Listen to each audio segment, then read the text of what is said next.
Saludos cordiales, bendiciones a todos, cada una de las personitas que están viendo esta enseñanza. Quisiera en este día compartirles la palabra de Dios que está en el libro de Romanos capítulo 1. Quisiera compartirles este tema que lo he titulado El poder del Evangelio. Quisiera iniciar dando lectura Romanos capítulo 1, versículo 1 al 7. Y leemos la palabra de Dios en el nombre del Padre, del Hijo y del Espíritu Santo. Amén. Dice así: Pablo, siervo de Jesucristo, llamado a ser apóstol, apartado para el Evangelio de Dios, que Él había prometido antes por sus promesas en las Santas Escrituras, acerca de su Hijo, nuestro Señor Jesucristo, que era del linaje de David según la carne, que fue declarado Hijo de Dios con poder, según la Escritura, según el Espíritu de santidad, por la resurrección de entre los muertos, y por quien recibimos la gracia y el apostolado, para la obediencia a la fe en todas las naciones, por amor de su nombre, entre las cuales estáis también vosotros llamados a ser de Jesucristo, a todos los que estáis en Roma, amados de Dios, llamados a ser santos, gracia y paz a vosotros, de Dios nuestro Padre y del Señor Jesucristo. El poder del Evangelio. El Evangelio significa buenas noticias, traer una buena noticia. La buena noticia es que el Señor Jesús vino para redimir a la humanidad de sus pecados, de la condenación y de la muerte eterna. En el versículo 4 podemos ver que dice que fue declarado Hijo de Dios con poder según el Espíritu de santidad por la resurrección de entre los muertos. El Hijo de Dios fue declarado Hijo de Dios según el Espíritu de santidad por la resurrección de entre los muertos. Esta es la buena noticia. Saber que Dios ha enviado a este mundo a su Hijo amado. Su Hijo amado vino a este mundo con una misión específica, con una misión de parte de Dios.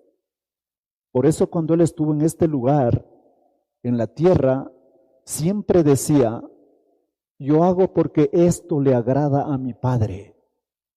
Todo lo que hacía, aun cuando los fariseos le hablaban y le condenaban diciendo que quebranta la ley, pero el Señor Jesús decía: yo hago esto porque esto me mandó a hacer mi Padre, a sanar a los enfermos, aún en el día de reposo. Cuando seguimos viendo este evangelio tan lindo, este evangelio tan maravilloso de esperanza, de amor, de misericordia, llegamos al libro al versículo 16. Y en el versículo 16 de Romanos capítulo 1 dice lo siguiente: porque no me avergüenzo del evangelio, porque es poder de Dios para salvación a todo aquel que cree, al judío primeramente y también al griego. El evangelio es poder de Dios. ¿Por qué es poder de Dios el evangelio? Porque nuestros pecados no pueden ser borrados de otra manera. Nuestros pecados no pueden ser limpiados con alguna cosa natural que el mundo haya inventado. La única manera de que nuestros pecados sean lavados, borrados y perdonados es a través del sacrificio expiatorio del Señor Jesucristo de Nazaret en la cruz del Calvario. Y no fue solamente eso que hizo el Señor Jesús. Él murió, pero también al tercer día resucitó. Y hoy la Biblia dice que se encuentra a la diestra del Dios Padre. Por eso es que es poder de Dios. El apóstol Pablo habla y dice que si Cristo no hubiera resucitado, nuestra fe sería vana. ¿Cómo estaríamos predicando o hablando de un muerto? De alguien que murió y se quedó ahí enterrado. No es así nuestra fe. Nuestra fe es maravillosa y es poderosa, porque Cristo resucitó. Cristo se levantó de entre los muertos y Él es capaz también de resucitar a todos los que confían y creen en Él. Por eso el apóstol Pablo dice, no me avergüenzo. ¿Cómo podría avergonzarme del Evangelio? No podría avergonzarme del Evangelio, porque en Él está mi esperanza. Y no importa si estamos con vida o un día tenemos que salir de esta tierra, aún tenemos esperanza más allá de la muerte. Porque si Cristo resucitó de entre los muertos, también a nosotros nos resucitará en el día postrero. En el versículo 17 de Romanos capítulo 1 dice lo siguiente: porque en el Evangelio la justicia de Dios se revela por fe y para fe, como está escrito, mas el justo por la fe vivirá. La justicia de Dios se manifiesta por fe.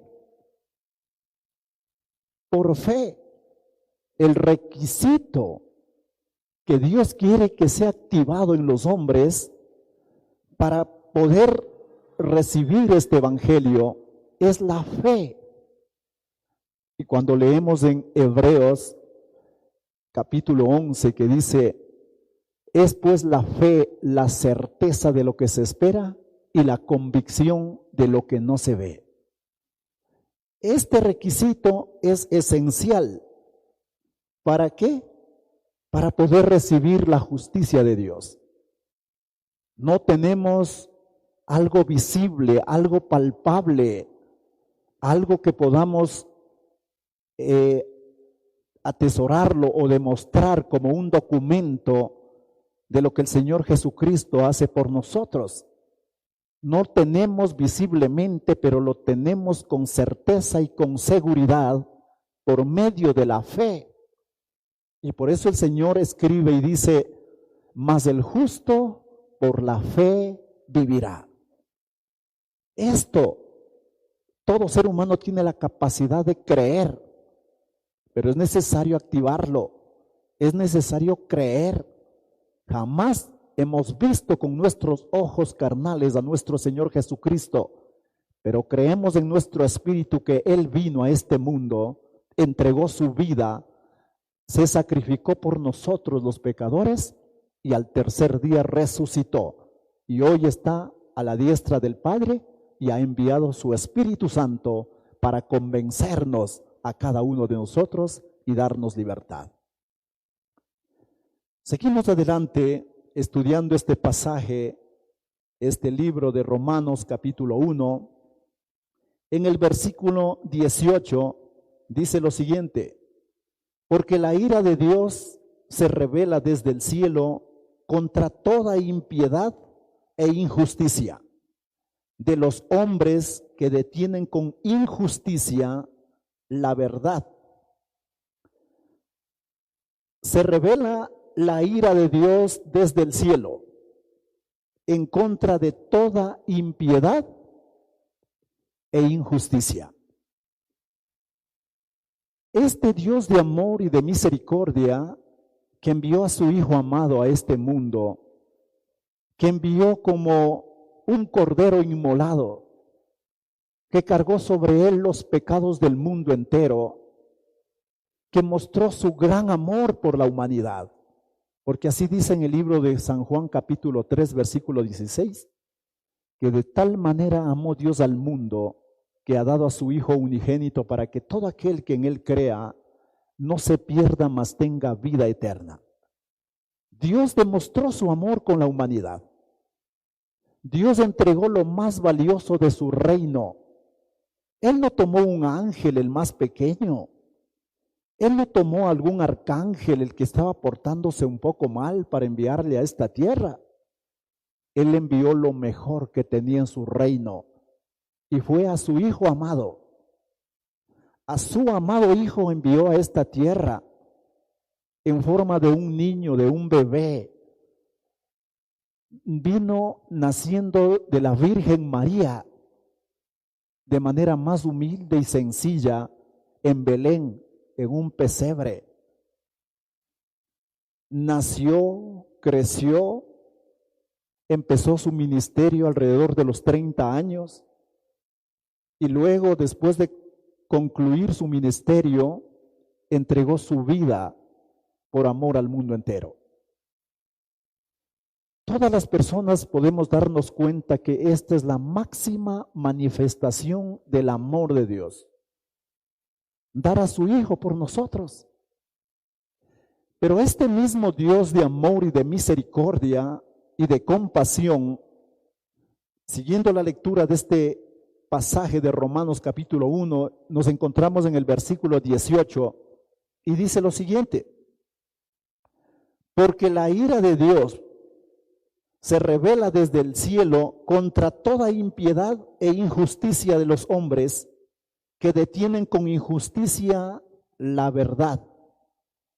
La ira de Dios se revela desde el cielo contra toda impiedad. La palabra impiedad significa pecado, desobediencia, maldad en todas las áreas de la vida. En todo lo que el ser humano puede hacer, es un hombre impío, es una mujer impía, que en todo lo que busca es hacer el mal, lo que busca es quebrantar la ley de Dios, lo que busca es desobedecer a Dios. Y por esa desobediencia del hombre se manifiesta la ira de Dios desde el cielo. Todos hemos pecado, dice la Biblia, y la paga del pecado es muerte, mas la dádiva de Dios es vida eterna en Cristo Jesús. Ahí está nuestra esperanza, en Cristo Jesús. Pero, ¿qué es lo que ha hecho el hombre? ¿Hasta dónde ha alcanzado, hasta dónde ha llegado la impiedad del ser humano? Y quiero avanzar con la lectura de este pasaje. Y llegamos al versículo 21, Romanos capítulo 1, versículo 21, en el cual dice así: pues habiendo conocido a Dios, no le glorificaron como a Dios, ni le dieron gracias, sino que se envanecieron en sus razonamientos y su necio corazón fue entenebrecido. Todos tienen conocimiento de Dios. Todos. No hay excusa. Ningún ser humano puede decir que no conoce a Dios. Todos los seres humanos de sobre la faz de la tierra tenemos conocimiento de Dios. Pero porque la Biblia dice que aún los demonios creen en Dios y tiemblan. Pero hay algunas personas que se han hecho peor que los demonios. Hay algunos que dicen que no creen en Dios. Pero Dios se ha manifestado para todo el mundo. Y a Dios lo podemos conocer a través del sol, a través del cielo, a través de la luna, de las estrellas, de los mares, de los ríos, de la naturaleza, de las aves, de todo lo que Dios mismo ha creado. Podemos ver algo tan perfecto que no puede haber aparecido de la nada. Esta hermosa creación es creada por alguien muy maravilloso, con tanta sabiduría que lo ha hecho no casi, enteramente perfecta. Entonces no hay excusa para que la gente diga que no conoce a Dios. En cada amanecer puede conocer a Dios. En cada despertar puede conocer a Dios. Cuando su esposa le da un hijo, una hija, puede entender que hay Dios. En todo momento, en cada instante. Pero el hombre, el ser humano, él mismo voluntariamente ha decidido que su corazón fuera entenebrecido, que su razonamiento y su corazón sea entenebrecido. La palabra entenebrecido significa dejar en un lugar de obscuridad o tinieblas. Han dejado que el corazón se quede oscuro, con obscuridad y con tinieblas, para que la luz de Cristo no resplandezca. Pero han permitido que voluntariamente su corazón se endurezca. ¿Por qué? Jamás tienen excusa para decir que Dios no existe, que Dios no está, que Dios no hay. Dios está en todos los lugares, en todo momento, en todo instante, en cada circunstancia. Y pueden verle a Dios. Seguimos adelante y en el versículo 22 y 23 dice así: profesando ser sabios, se hicieron necios y cambiaron la gloria de Dios incorruptible en semejanza de imagen de hombre corruptible, de aves, de cuadrúpedos y de reptiles. Pensaron hacerse sabios, pero terminaron siendo necios. Este es el resultado de la idolatría. Recuerden que estoy leyendo el libro de Romanos en el Nuevo Testamento. La gente profesando, intentando hacerse sabios, terminaron siendo necios. ¿Por qué razón? Porque la idolatría es un desastre. El ser humano pensó darle algo al ser humano para que mire con sus ojos y para ver si por medio de esto tendría más fe. Pero la fe que nace por la vista no es fe. La fe que nace del corazón, esa es fe. El ser humano no necesita ver ninguna imagen, no necesita ver ninguna semejanza de hombre o de mujer para creer en Dios, para tener fe en el Señor Jesucristo, en nuestro Salvador. Porque cree lo que ha leído, lo que conoce y lo que sabe.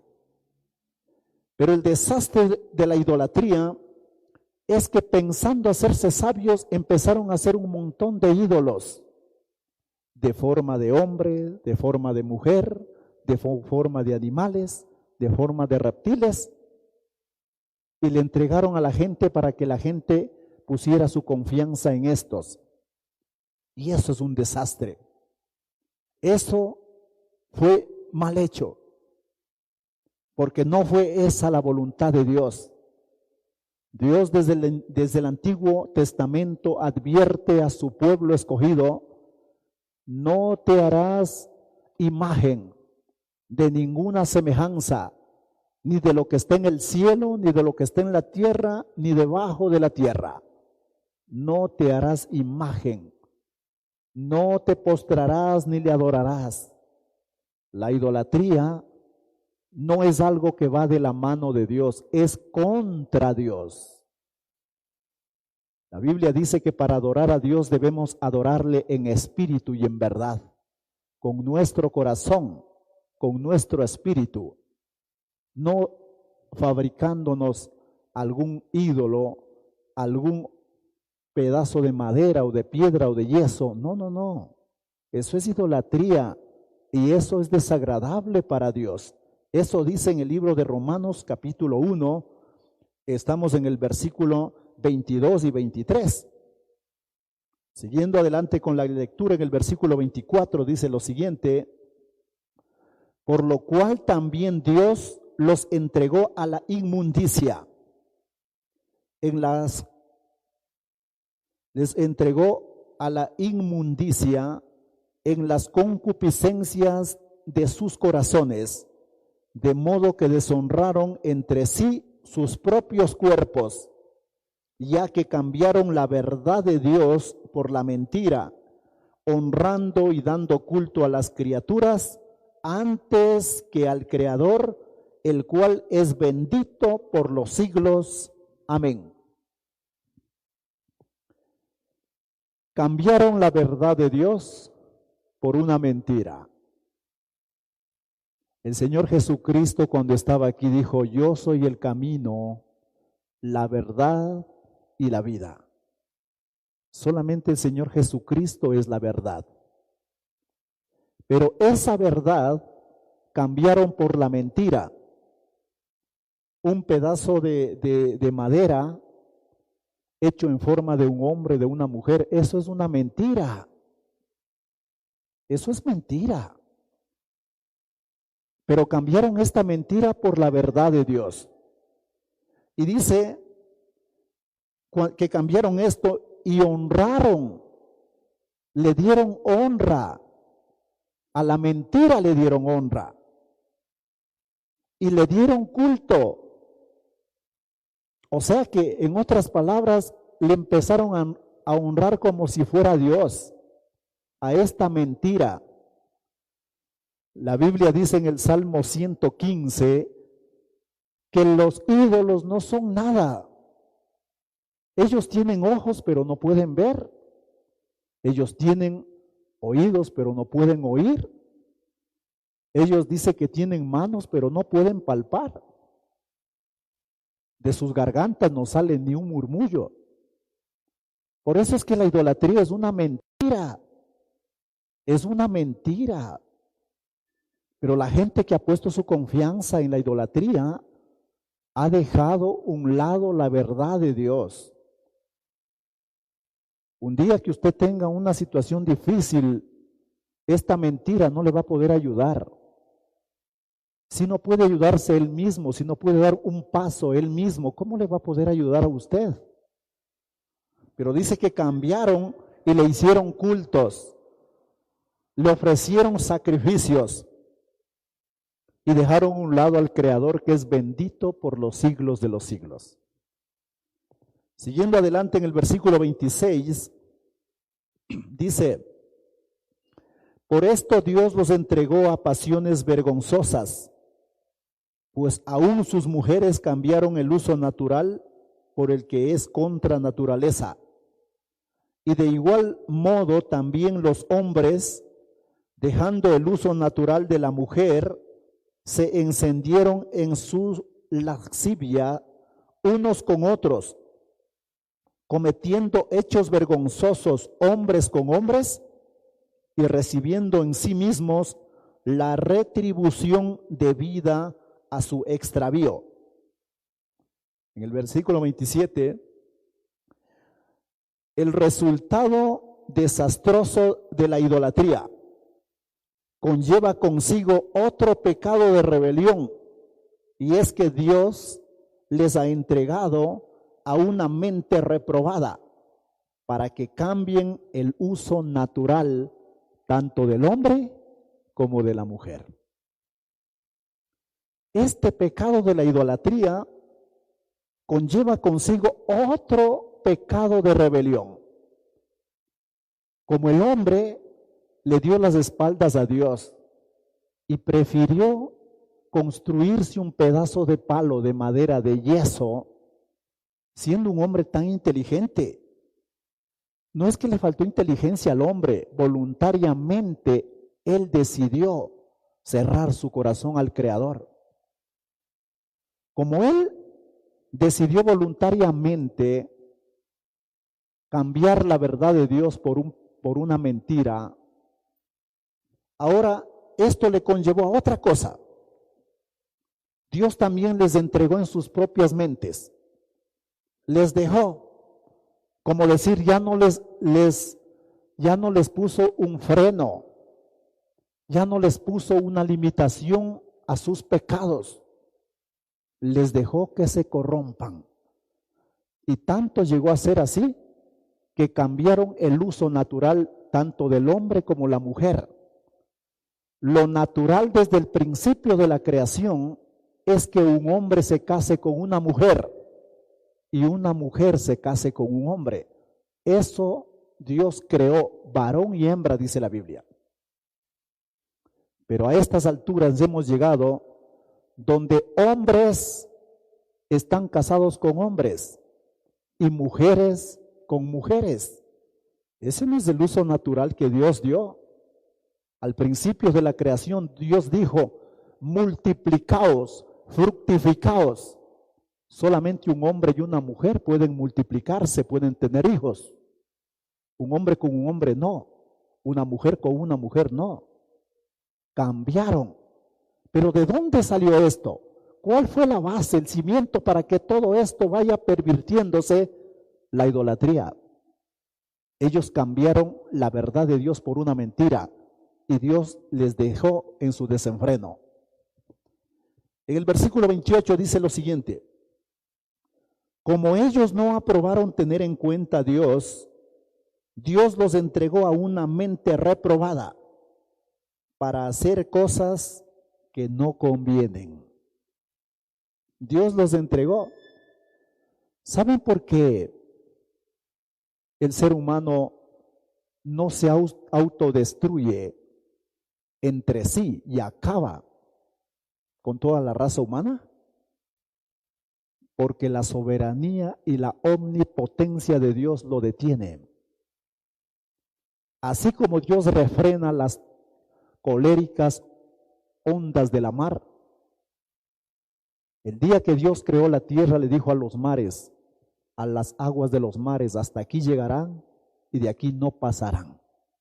Así también Dios frena el pecado del ser humano para que no avance más. Pero cuando Dios vio que el hombre se corrompió de una manera terrible, les entregó una mente reprobada. Como decir en otras palabras, a ustedes hagan lo que ustedes piensen que es mejor. Hagan lo que ustedes creen que es mejor. Y por eso ha llegado hasta este punto el ser humano. Pero no es esa la voluntad de Dios. No nos ha creado para eso Dios.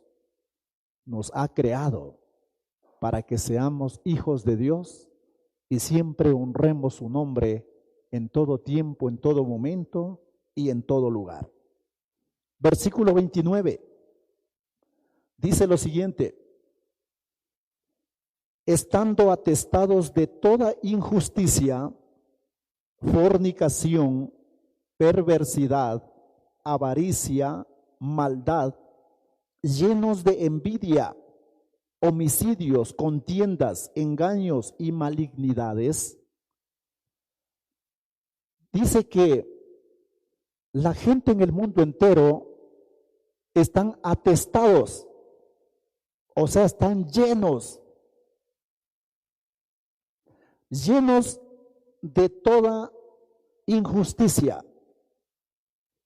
Número uno, injusticia. ¿Qué es la injusticia? Les pongo un ejemplo. La justicia es lo contrario de la injusticia.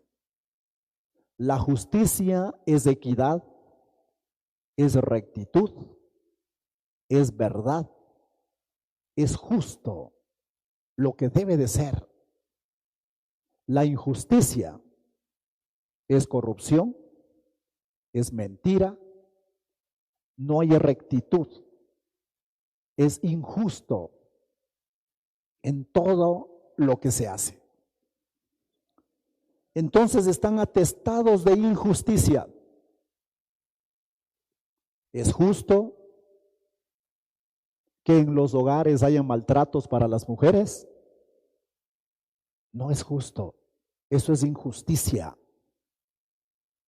Que el esposo le haga llorar a su esposa, que su esposo abandone a la mujer de su juventud. Es injusticia. Dios le regaló a usted esa esposa y esa mujer debe permanecer con usted hasta que la muerte los separe.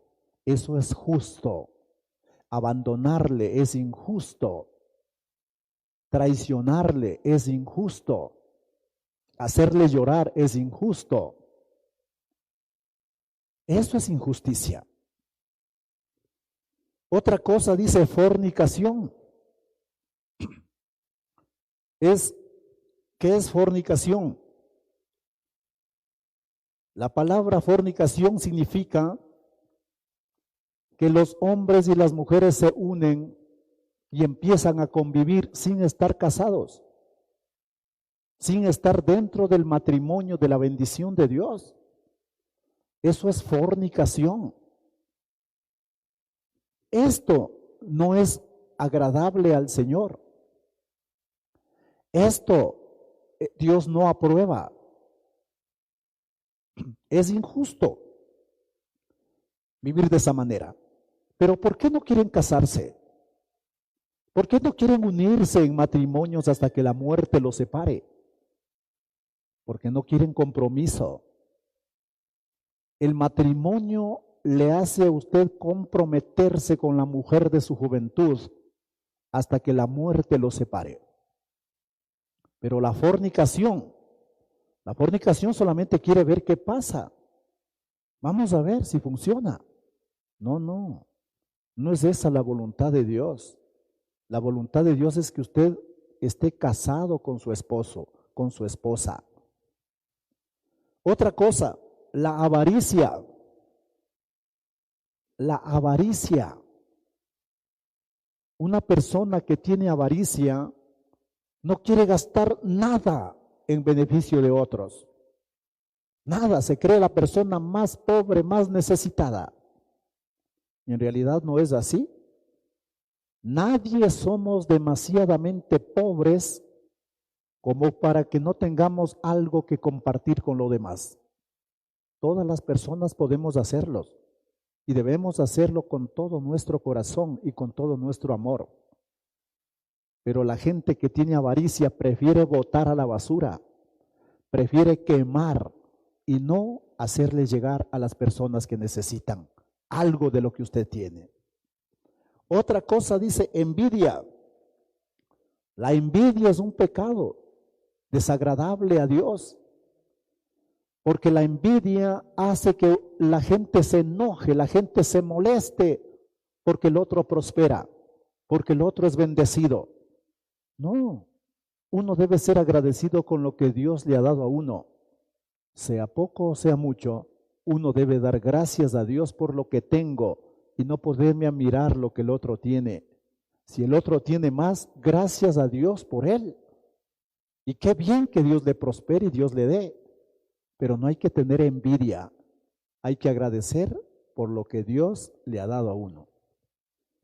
Otra cosa dice homicidios. La palabra homicidios, o también le podemos llamar asesinatos. Por todas estas cosas viene la ira de Dios sobre la tierra. Asesinatos. Mucha gente dice, no, yo no he matado a nadie. Qué bueno. Pero algunas personas sí. Esto sucede con las personas que matan a sueldo, con los sicarios, con las personas que hoy por hoy, en este tiempo, cuando usted va a practicarse un aborto, no se da cuenta tal vez, pero está matándole a su propio hijo, a su propia hija. Eso es un asesinato. Él no puede defenderse, él no puede gritar ni puede correrse, pero para Dios es un ser viviente desde que está en los primeros meses, en los primeros días de gestación. Es una persona, es un ser viviente. Y nadie tiene el derecho de quitarle la vida. Otra, contiendas, las peleas.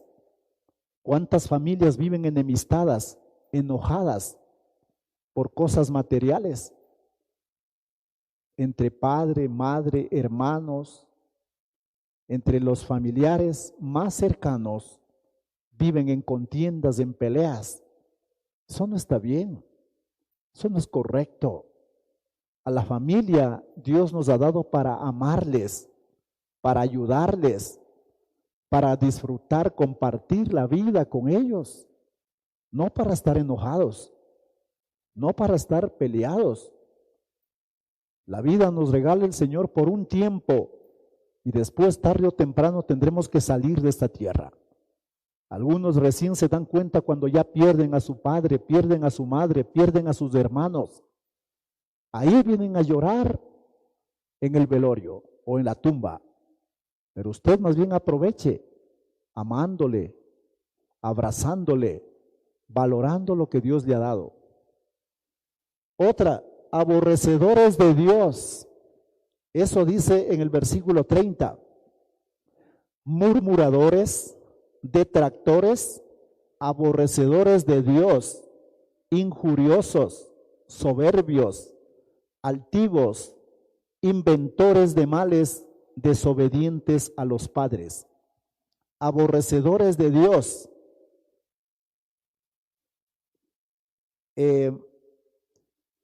Parecería imposible, ¿verdad?, que alguien pudiera aborrecer a Dios, pero en la realidad sí es posible. Mucha gente aborrece a Dios, odia a Dios. ¿Y sabe por qué? Porque no quiere que Dios se entere de su corrupta vida que lleva o de su mala manera de vivir. Por eso quiere que Dios no forme parte de su vida, de su hogar, de sus negocios. No quiere que Dios esté en todo esto, quiere que Él salga fuera. Aborrecedores de Dios. Si Dios fuera amado en esta tierra, los estadios quedarían pequeños para hablar la palabra de Dios. Las iglesias serían muy pequeñas para hablar de la palabra de Dios. Pero no es así en este tiempo. El entretenimiento es más amado que Dios. La gente llena los estadios pagando para ir a entretenerse por unas horas. ¿Y Dios? La gente hace colas para entrar al cine pagando para ver una película de cualquier cosa. Pero no es así para con Dios. A Dios, ¿cuántas veces a usted le han invitado? ¿Cuántas veces le han dado un volante y no ha querido ir? Es porque la gente odia a Dios. Pero ¿sabe qué? A ese Dios que usted tanto odia, un día lo va a necesitar con todas sus fuerzas. Hoy mismo, a través de este problema de salud que tenemos en el país y en el mundo entero, la gente que hemos construido una relación personal con Dios. Por la gracia y la misericordia y el cuidado de Dios, podemos estar tranquilos, podemos vivir en paz.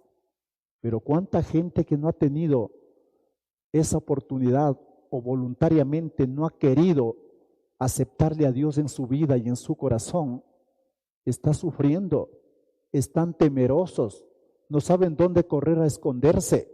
Y otros ya han muerto. A Dios le necesitamos más que a cualquier cosa en esta vida. Pero hay algunos que odian a Dios, eso dice en el versículo 30. Desobedientes a los padres.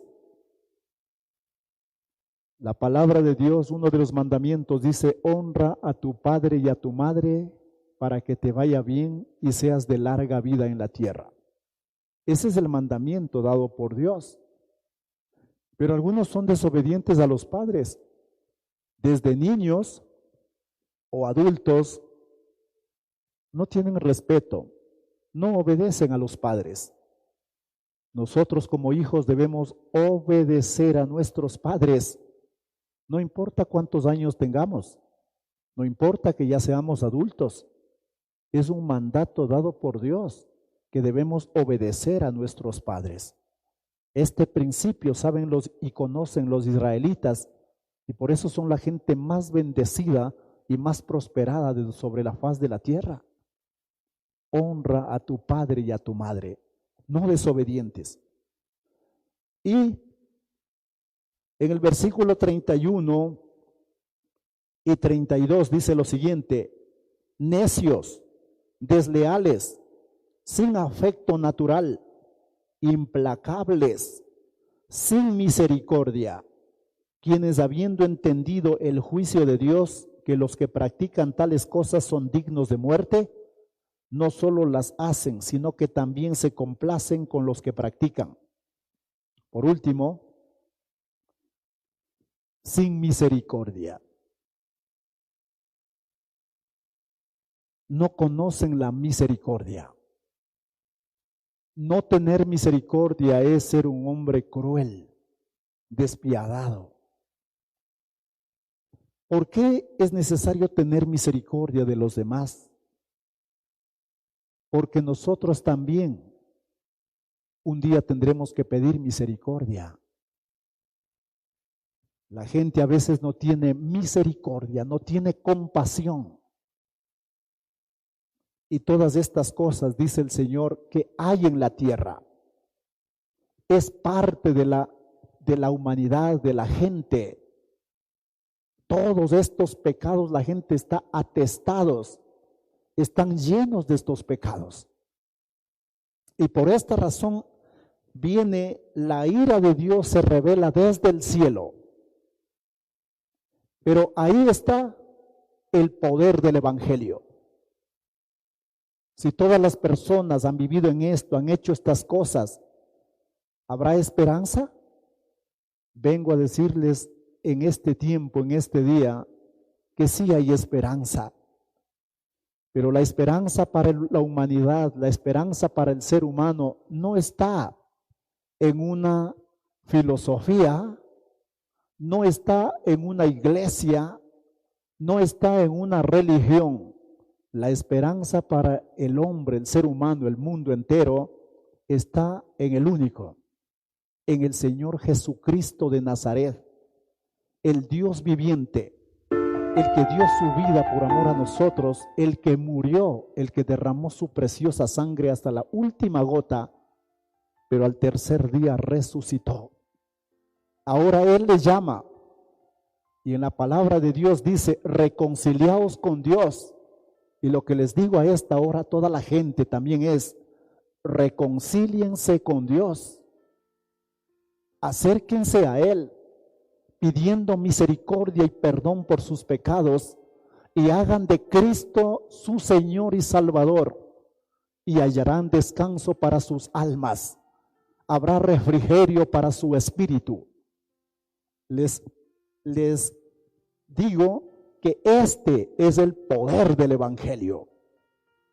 ¿Cómo es posible que un hombre o una mujer, después de haber hecho tanto mal, de haber lastimado, herido, dañado a cuánta gente, todavía tenga esperanza? Sí hay esperanza, sí hay esperanza, porque este es el poderoso evangelio que predicamos.